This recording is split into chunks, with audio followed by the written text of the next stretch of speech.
बड़ा खुलासा। मनीष सिसोदिया के बेटे कनाडा में करते हैं पढ़ाई।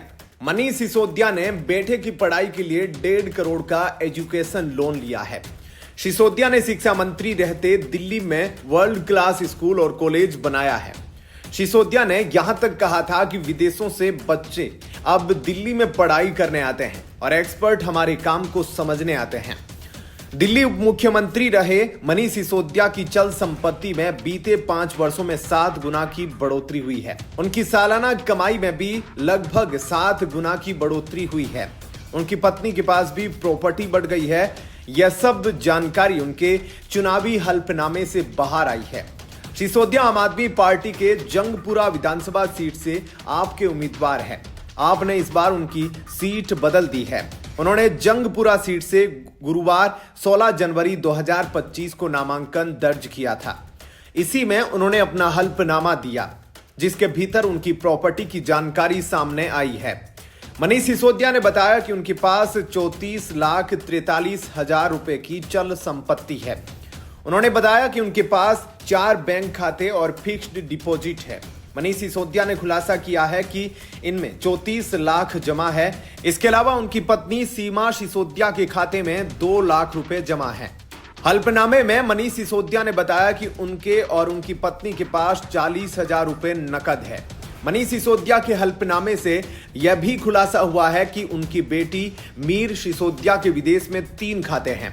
ये तीनों खाते कनाडा के ओंटारियो शहर में हैं। इन खातों में 2.4 लाख रुपए जमा है। उनकी पत्नी के पास 10 लाख से ज्यादा का लगभग 150 ग्राम सोना है। कुल मिलाकर दंपति के पास 47,30,000 रुपए की चल संपत्ति है। मनीष सिसोदिया की चल संपत्ति 2020 के चुनाव के दौरान 4.74 लाख और उनकी पत्नी की संपत्ति 2.66 लाख रुपए थी। इसकी तुलना वर्तमान संपत्ति से की जाए तो मनीष सिसोदिया की संपत्ति में 700%, जबकि उनकी पत्नी की संपत्ति में 483% की वृद्धि दर्ज की गई है। दोनों ने अपनी अचल संपत्ति की भी हल्फनामे में जानकारी दी है। मनीष सिसोदिया और उनकी पत्नी के पास 93 लाख के 2 फ्लैट है। एक फ्लैट दिल्ली तो वहीं दूसरा गाजियाबाद में है। एक की कीमत 23 लाख रुपए और दूसरे की 70 लाख रुपए है। उन्होंने इस हल्फनामे में अपने मुकदमों और कमाई के बारे में भी बताया है। उनके मुकदमे शराब घोटाले से जुड़े हैं, वहीं सालाना कमाई में भी अच्छी खासी बढ़त हुई है। हल्फनामे के अनुसार 2021-22 में उन्होंने अपने ITR में बताया है कि उनकी कमाई 1.59 लाख थी। वह 2023-24 में बढ़कर 11.59 लाख हो गई। उनकी पत्नी ने भी 78,000 सालाना कमाई का खुलासा किया है। क्या कहना है आपका इस खबर पर? कमेंट सेक्शन में अपनी राय जरूर बताएं। वीडियो को लाइक, शेयर और आगे की अपडेट से जुड़े रहने के लिए लाइव टीवी न्यूज को सब्सक्राइब कर ले। धन्यवाद। महाठग से सवाल पूछना 3 युवाओं को पड़ा भारी। केजरीवाल के इशारे पर ड्राइवर ने चढ़ा दी गाड़ी। अरविंद केजरीवाल हताश और निराश है। आज हर तरफ से जब दिल्ली की जनता उनसे सवाल पूछ रही है तो वह जवाब देने की जगह विक्टिम कार्ड खेलने लग जाते हैं।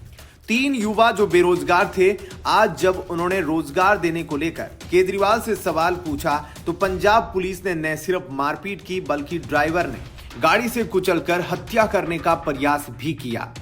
जैसे जैसे दिल्ली विधानसभा चुनाव की तारीख नजदीक आ रही है, सियासी पारा भी चढ़ने लगा है। इसी बीच शनिवार को आम आदमी पार्टी के मुखिया और दिल्ली के पूर्व मुख्यमंत्री अरविंद केजरीवाल पर 3 युवकों ने गाड़ी से कुचलने का आरोप लगाया है। पूरा मामला नई दिल्ली विधानसभा सीट पर एक चुनावी रैली के दौरान का बताया जा रहा है। घायलों का आरोप है कि वो नौकरी को लेकर अरविंद केजरीवाल से बात करने की कोशिश कर रहे थे।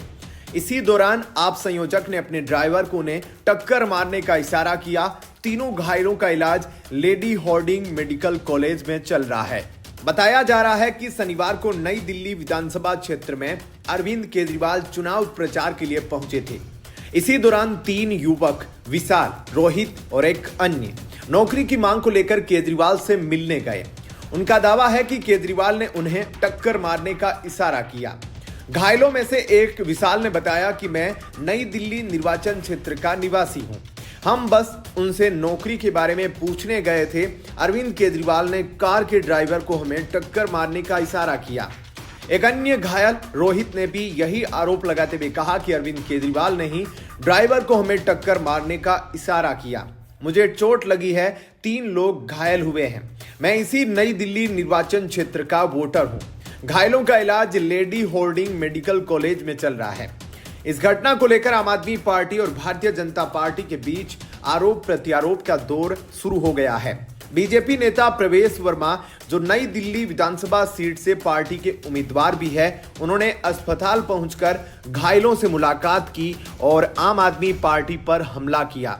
उन्होंने आरोप लगाया कि पंजाब पुलिस ने युवकों को पीटा और केजरीवाल की कार ने उन्हें टक्कर मारी। नई दिल्ली सीट से चुनाव लड़ रहे प्रवेश वर्मा ने कहा कि पंजाब पुलिस ने उन्हें पीटा है, एक कार्यकर्ता का फोन तोड़ा और केजरीवाल की कार ने 3 युवकों को टक्कर मार दी। ड्राइवर ने ब्रेक लगाई, लेकिन केजरीवाल ने ड्राइवर को उन्हें कुचलने का इशारा किया। यह हत्या का प्रयास है। दूसरी ओर आम आदमी पार्टी ने बीजेपी पर पथराव का आरोप लगाया है। आप प्रवक्ता प्रियंका कक्कड़ ने कहा कि बीजेपी के गुंडों ने केजरीवाल पर पथराव किया। उन्होंने चुनाव आयोग पर आंखें बंद रखने का आरोप लगाते हुए इस मामले में तत्काल कार्रवाई की मांग की। उन्होंने कहा कि शनिवार फिर बीजेपी के गुंडों ने अरविंद केजरीवाल पर, जो नई दिल्ली विधानसभा में प्रचार कर रहे थे, पथराव किया। जब प्रवेश वर्मा वहां प्रचार के लिए पहुंचे तो देखकर दंग रह गए। कितना पैसा बांटने के बाद भी जनता अरविंद केजरीवाल के साथ है। यह हमला बेहद निंदनीय है। चुनाव आयोग नहीं चाहता है कि नई दिल्ली विधानसभा में शांतिपूर्ण चुनाव हो। इस पर तत्काल कार्रवाई होनी चाहिए। हालांकि इस घटना की अभी तक आधिकारिक पुष्टि नहीं हुई है। क्या कहना है आपका इस खबर पर? कमेंट सेक्शन में अपनी राय जरूर दीजिएगा और आगे की अपडेट से जुड़े रहने के लिए हमारे चैनल लाइव टीवी न्यूज को सब्सक्राइब कर ले। धन्यवाद। शीला दीक्षित शरीफ लेडी थी, अच्छी थी। अरविंद केजरीवाल ने अब क्यों की पूर्व सीएम की तारीफ? नमस्कार, लाइव टीवी न्यूज पर एक बार फिर से आप सभी का स्वागत है। दिल्ली के पूर्व मुख्यमंत्री अरविंद केजरीवाल इन दिनों दोहरी चुनौती से जूझ रहे हैं। एक तरफ उन्हें दिल्ली में आम आदमी पार्टी को एक बार फिर बहुमत दिलाना है, तो दूसरी तरफ उन्हें अपनी सीट नई दिल्ली पर भी उन्हें काफी ध्यान देना पड़ रहा है। शनिवार शाम आपके मुखिया अरविंद केजरीवाल ने नई दिल्ली इलाके में प्रचार किया। इस दौरान एक तरफ जहां उन्होंने पूर्व सीएम शीला दीक्षित की तारीफ की, तो दूसरी तरफ प्रवेश वर्मा पर वोटर्स को खरीदने की कोशिश का आरोप लगाया। केजरीवाल ने उन लोगों को भी एक संदेश दिया जो उनसे नाराज है। अरविंद केजरीवाल ने कहा कि जनता भले चाहे जिसे वोट दे, लेकिन उसे नहीं देना चाहिए जो वोट खरीदने के लिए पैसे बांटता है।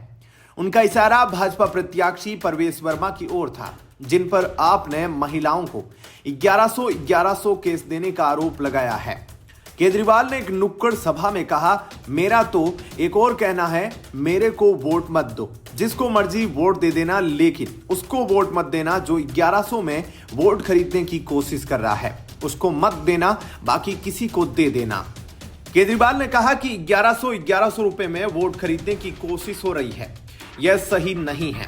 किदवई नगर में बड़े अफसरों को चादर बांट रहे हैं। कई वीडियो में अफसर कह रहे हैं कि तू हमें चादर में खरीदेगा। इसकी सोच क्या है? क्या आदमी है ये? चादर, कंबल, जैकेट, जूते। मेरा कहना है कि जो दे रहा है ले लो, अपना ही लूट रखा है। वोट बेचना मत, वोट बिकने मत देना।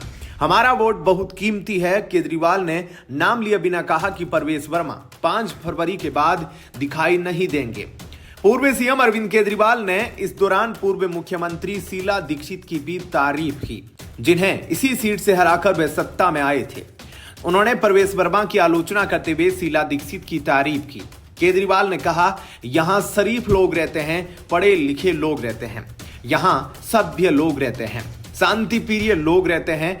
मेरे से पहले शीला जी चुनाव लड़ती थी, वह भी अच्छी लेडी थी, शरीफ लेडी थी, शराफत से चुनाव लड़ती थी। गौरतलब है कि पार्टी बनाने के बाद पहली बार जब केजरीवाल चुनाव में उतरे तो केजरीवाल ने शीला दीक्षित पर भ्रष्टाचार के कई आरोप लगाए थे। वह तब की मुख्यमंत्री के लिए काफी तीखे शब्दों का इस्तेमाल करते थे। इस बार अरविंद केजरीवाल को प्रवेश वर्मा के अलावा शीला दीक्षित के बेटे संदीप दीक्षित भी चुनौती दे रहे हैं। इस वजह से नई दिल्ली सीट पर इस बार दिलचस्प त्रिकोणीय मुकाबला देखने को मिल रहा है। फिलहाल इस खबर में इतना ही। आगे की अपडेट के लिए बने रहिए लाइव टीवी न्यूज के साथ। धन्यवाद। जय हिंद। सुप्रीम कोर्ट परिसर में यौन उत्पीड़न के खिलाफ महिलाओं की शिकायत सुनने के लिए चीफ जस्टिस संजीव खन्ना ने नई आंतरिक शिकायत कमेटी का गठन किया है। सुप्रीम कोर्ट की जज जस्टिस बीवी नागरत्ना को इसका अध्यक्ष बनाया गया है। सुप्रीम कोर्ट के जस्टिस एन कोटेश्वर सिंह इसके सदस्य है। वरिष्ठ वकील और भारतीय जनता पार्टी बीजेपी की सांसद बांसुरी स्वराज को इस कमेटी में चीफ जस्टिस की तरफ से नामित सदस्य के रूप में जगह मिली है, जिससे बांसुरी स्वराज को एक और नई जिम्मेदारी मिल गई है। देश के मुख्य न्यायाधीश जस्टिस संजीव खन्ना ने करीब 2 महीने के अपने कार्यकाल में सुप्रीम कोर्ट में एक और बदलाव किया है। उन्होंने शीर्ष अदालत में gender sensitization and internal complaints committee GSICC का पुनर्गठन किया है। 11 सदस्यों वाली इस समिति में जस्टिस बीवी नागरत्ना को अध्यक्ष बनाया गया है, जबकि सुप्रीम कोर्ट रजिस्ट्रार की OSD सुजाता सिंह इसके सदस्य सचिव बनाई गई है। इस पैनल में जस्टिस नोंगमई कापम, कोटेश्वर सिंह और वरिष्ठ अधिवक्ता मेनका गुरुस्वामी, लीज मैथ्यू और बांसुरी स्वराज को सदस्य बनाया गया है। इनके अलावा कमेटी में अधिवक्ता नीना गुप्ता, सौम्यजीत पानी और साक्षी बंगा के अलावा मधु चौहान को भी शामिल किया गया है, जो सुप्रीम कोर्ट बार क्लर्क्स एसोसिएशन की प्रतिनिधि है। कमेटी में डॉक्टर लेनी चौधरी, कार्यकारी निदेशक university of Chicago centre in India private limited को भी सदस्य बनाया गया है। उन्हें भारत के मुख्य न्यायाधीश द्वारा नामित किया गया है। इससे पहले जस्टिस हिमा कोहली इस कमेटी की अध्यक्ष थी। सुप्रीम कोर्ट के रजिस्ट्रार कोर्ट एंड बिल्डिंग के हस्ताक्षर से जारी कार्यालय आदेश में कहा गया है कि भारत के मुख्य न्यायाधीश ने भारत के सर्वोच्च न्यायालय में महिलाओं के लिंग संवेदनशीलता और यौन उत्पीड़न यानी रोकथाम, निषेध और निवारण विनियम 2013 के विनियमन उपखंड 4(2) के तहत प्रदत्त शक्तियों का इस्तेमाल करते हुए इस समिति का गठन किया है। इससे पहले जस्टिस हिमा कोहली इस कमेटी की अध्यक्ष थी, जो पिछले साल अक्टूबर में रिटायर हो गई थी। सुप्रीम कोर्ट के रजिस्ट्रार बिल्डिंग एंड कोर्ट के दस्तखत से जारी ऑफिस ऑर्डर में बताया गया है कि चीफ जस्टिस ने 11 सदस्यीय आंतरिक शिकायत कमेटी का गठन किया है। इस कमेटी में सुप्रीम कोर्ट की रजिस्ट्रार सुजाता सिंह, वरिष्ठ वकील मेनका गुरुस्वामी के अलावा Supreme Court Bar Association, Supreme Court Bar Clerk Association के प्रतिनिधि भी शामिल है। वरिष्ठ वकील बांसुरी स्वराज, लीज मैथ्यू और यूनिवर्सिटी ऑफ शिकागो से जुड़ी डॉक्टर लेनी चौधरी को चीफ जस्टिस की तरफ से नामित सदस्य के तौर पर कमेटी में जगह मिली है। ऐसे में आपका इस खबर को लेकर, अपडेट को लेकर क्या कुछ कहना है, कमेंट सेक्शन में अपनी राय जरूर बताएं। वीडियो को लाइक, शेयर और चैनल को सब्सक्राइब कर ले। बने रहिए लाइव टीवी न्यूज के साथ। धन्यवाद। जय हिंद।